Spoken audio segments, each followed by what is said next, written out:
নমস্কার, আপনারা দেখছেন বাংলা বার্তা ইউটিউব চ্যানেল।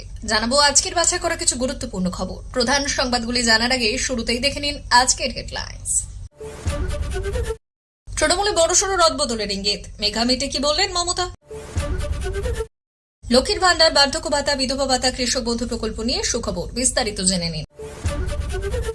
অষ্টম বেতন কমিশনে কেন্দ্রীয় সরকারি কর্মীদের বেতন আকাশে ছোঁবে। যোগ দিতে গিয়ে পারেননি, বিজেপিতে যেতে চেয়েছিলেন অভিষেক, সুকান্তর কথায় তোলপাড়। মাত্র 100 টাকায় বছরভর রিচার্জ, কোনো ঝামেলা ছাড়াই রইল বিরাট আপডেট। রমজান মাস শুরুর মুখে বাজারে ফলের দাম আকাশ ছোঁয়া।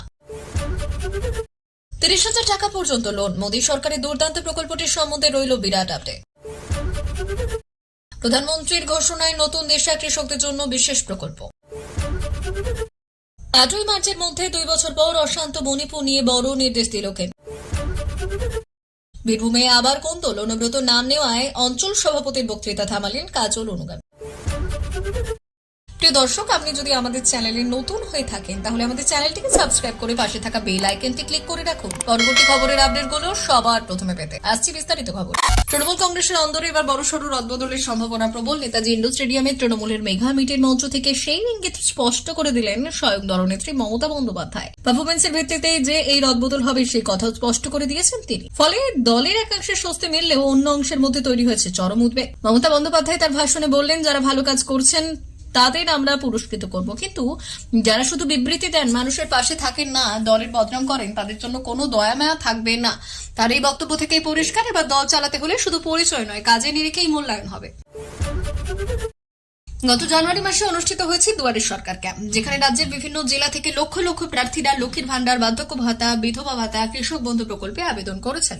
এই লক্ষ্মীর ভান্ডার, বার্ধক্য ভাতা, বিধবা ভাতা সহ আরো বিভিন্ন সরকারি প্রকল্পের সুবিধা পাওয়ার জন্য অনেকেই অপেক্ষা করে আছেন। কিন্তু ফেব্রুয়ারি পেরিয়ে মার্চ হতে চললো, এদিকে কবে টাকা ঢুকবে অ্যাকাউন্টে, এই নিয়ে প্রশ্ন সেই নতুন আবেদনকারীদের মনে। আদৌ কি সরকার তাদের আবেদন মঞ্জুর করেছে না বাতিল হয়ে গিয়েছে?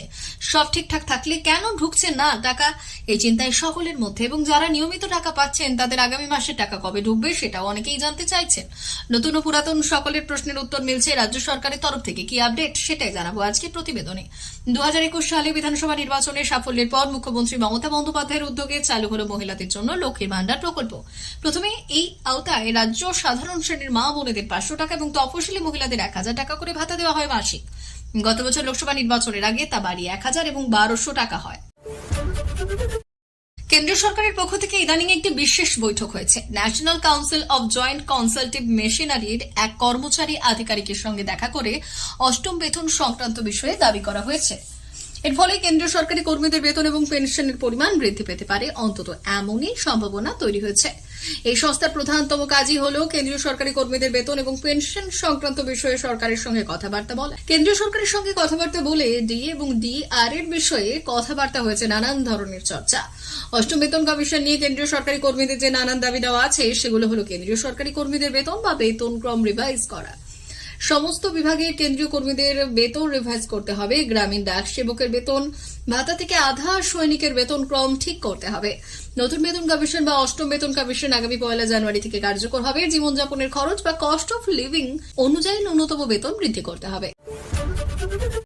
আগামী বছর বাংলা বিধানসভা নির্বাচন, তার আগে ভুতুড়ে ভোটার ইস্যুতে সরগরম রাজ্য রাজনীতি। বৃহস্পতিবার নেতাজি ইন্ডোর স্টেডিয়ামে তৃণমূলের সভা থেকে এই নিয়ে সরব হন মুখ্যমন্ত্রী তথা তৃণমূল নেত্রী মমতা বন্দ্যোপাধ্যায়। একযোগে বিজেপি এবং নির্বাচন কমিশনের বিরুদ্ধে বিস্ফোরক সব অভিযোগ আনেন। এবার এই ইস্যুতে পাল্টা দিলেন বিজেপির রাজ্য সভাপতি সুকান্ত মজুমদার। মমতা বন্দ্যোপাধ্যায় ও অভিষেক বন্দ্যোপাধ্যায় দুজনকে নিশানা করলেন তিনি। শুক্রবার বাগডোগরা বিমানবন্দরে নেমে ভুতুড়ে ভোটার ইস্যু নিয়ে সরব হলেন সুকান্ত। বিএসএনএল মাত্র 100 টাকা দিলেই 1 বছর রিচার্জ করার ঝামেলা থেকে মুক্তি দেবে, এমন একটি দুর্দান্ত প্ল্যান এসে গিয়েছে। এবার এই প্ল্যানের আওতায় প্রতি মাসে 100 টাকা দিলেই চলবে। এই কোম্পানিগুলি 4G 5G পরিষেবা দিচ্ছে, কিন্তু সরকারি টেলিকম কোম্পানি বিএসএনএল এখনো 3G পরিষেবায় দিচ্ছে, 4G পরিষেবা আনার জন্য প্রস্তুতি নিচ্ছে। বিএসএনএল বছরব্যাপী ভ্যালিডিটি সহ একটি দুর্দান্ত প্ল্যানও নিয়ে এসেছে।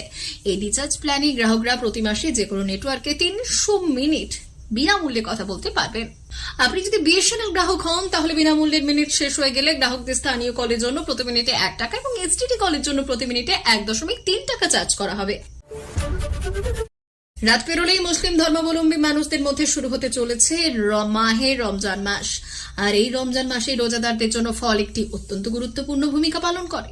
আর সেই ফলের দাম দ্বিগুণ যদি খুচরো ফল বিক্রেতারা জানান, যদিও যে এই ফল আমরা ছোটখাটো আমরা ফল বিক্রেতা, মহাজনের কাছে ফল কিনে আমরা নিয়ে আসি, মহাজনের কাছে যে টাকায় নিয়ে আসি তা থেকে স্বল্প লাভের মধ্যেই সেই মাল বিক্রি করে থাকি।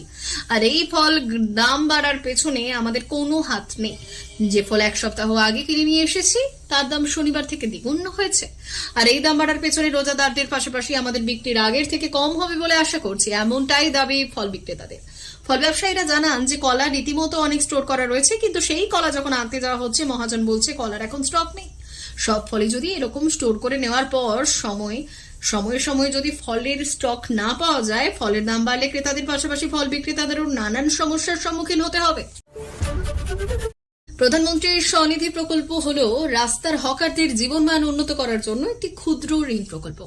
এর মাধ্যমে জামানতবিহীন ঋণ, সুদের ভর্তুকি এবং ক্যাশব্যাক পুরস্কার পাওয়া যায়।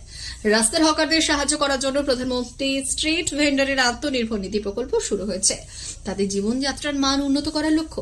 এটি 2020 সালে জুন মাসে গৃহায়ন এবং নগর বিষয়ক মন্ত্রণালয় কর্তৃক শুরু হওয়া একটি ক্ষুদ্র ঋণ প্রকল্প। এই প্রকল্পের আওতায় জামানতবিহীন ঋণ দেওয়া হয়। কঠোর পরিশ্রমের পরিশোধের নিয়ম নিয়ে কোনো ঝামেলা নেই। তারা প্রায় 50 লক্ষ বিক্রেতাকে অন্তর্ভুক্ত করার পরিকল্পনা করেছে।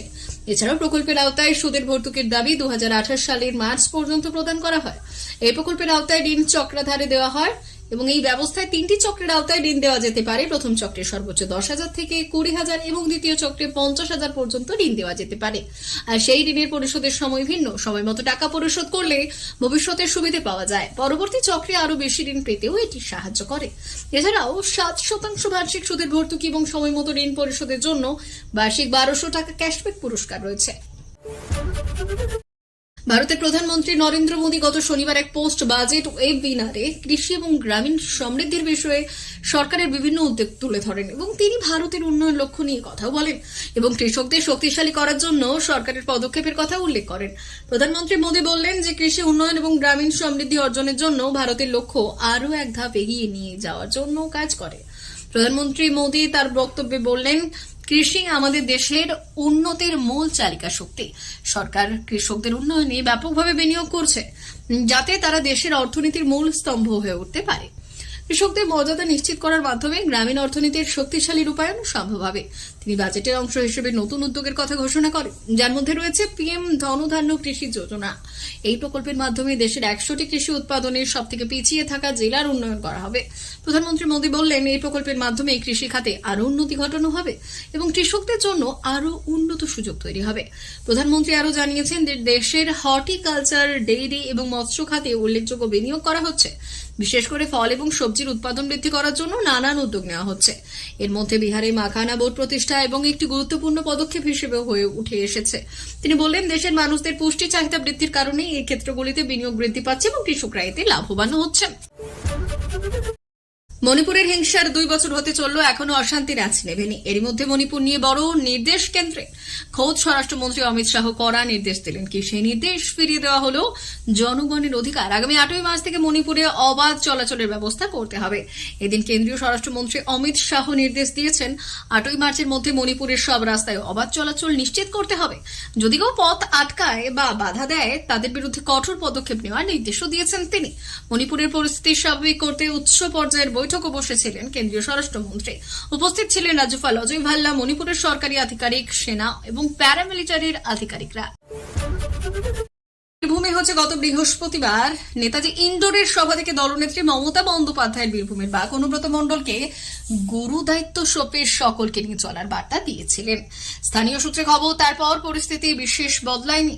কোথাও অনুব্রত মণ্ডলের অনুগামীরা কাজল শেখের গোষ্ঠীকে হিসেব বোঝাচ্ছেন, তো কোথাও আবার কাজল অনুগামীরা কেষ্ট মণ্ডলের অনুগামীদের জবাব দিচ্ছেন। শুক্রবারই তেমনই একটি ঘটনাকে কেন্দ্র করে ফের শোরগোল তৈরি হয়েছে বীরভূমের রাজনীতি মহলে। আর সূত্রের খবর, শুক্রবার পুরন্দরপুর তৃণমূলের দলীয় একটি সভায় বক্তব্য রাখছিলেন কেষ্ট অনুগামী হিসেবে পরিচিত পুরন্দরপুর অঞ্চলের সভাপতি বলরাম বাগদি। গত বৃহস্পতিবার নেতাজি ইন্ডোরের সভা থেকে সারা রাজ্যের ভোটার লিস্টের জন্য কমিটি গড়ে দিলেও বীরভূমের ক্ষেত্রে কোনো কমিটি গড়েননি দলনেত্রী। মমতা বললেন, বীরভূমের রাখি কারণ ওদের কোর কমিটি রয়েছে, ওরা ওদের মতো করে করবে। এরপরে অনুব্রত মণ্ডলের উদ্দেশ্যে মমতা বললেন যে কেষ্ট কাউকে কিন্তু বাদ দেওয়া যাবে না, কাজল কেউ না, আর সিদ্ধা এবং শতাব্দীকে নিতে হবে। এবং এই প্রসঙ্গ টেনে নিজের বক্তৃতার অনুব্রতর গুণাগুণ করতে শুরু করেছেন বলনা। সঙ্গে সঙ্গে ইশারায় তাকে থামাতে বললেন দলের পুরন্দরপুরের ব্লক সভাপতি নুরুল ইসলাম। তাতেও কাজ না হওয়ায় মুখে নির্দেশ দিয়েছেন। প্রিয় দর্শক, এখনকার মতো খবর এই পর্যন্তই। ধন্যবাদ।